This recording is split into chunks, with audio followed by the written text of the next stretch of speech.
If there is one image that can clearly show us how this health crisis has become an economic crisis in this country, it is this right here. The Pittsburgh Gazette captured video of hundreds of cards lining up for the Greater Pittsburgh Food Bank before it opened yesterday. Some waited 5 hours as volunteers distributed emergency supplies to 1,500 families. And then they ran out. A new reality for those in need. Rick Paulson is the volunteer coordinator for the Joined Hands Food Pantry. He says they've been holding the food pantry for 15 years, but have never seen it like this. Someone says out of a 1950s movie or a bad dream. It's just so surreal.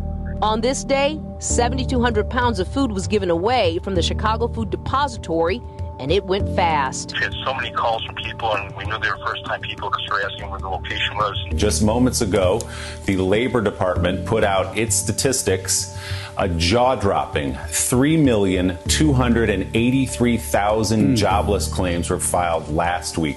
3,283,000 jobless claims. That number dwarfs any other week on record. Joining us now, former Treasury official and Morning Joe economic analyst Steve Ratner. We are clearly in a major recession with major impacts on working men and women in this country who are not going to have their jobs.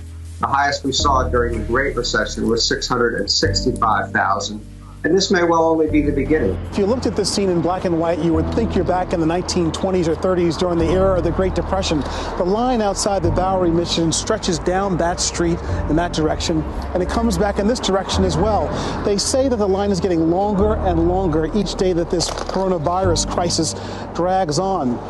This has always been a destination for the city's poor and homeless, but now they're seeing a lot of new faces in the crowd, they say. People who have lost their jobs, people who are not getting paid, people who are here at a food pantry for the first time. Here, they think they have enough food for about a week or so.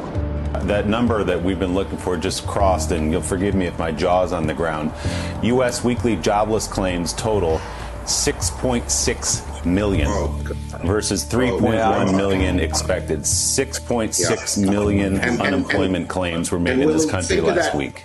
Think of that in human terms of each individual. Most of them have worked hard and long at their companies. They have pride in their work, and they're gone through no fault of their own. What we've seen through this COVID-19 crisis is that there are so many more people looking for food assistance right now.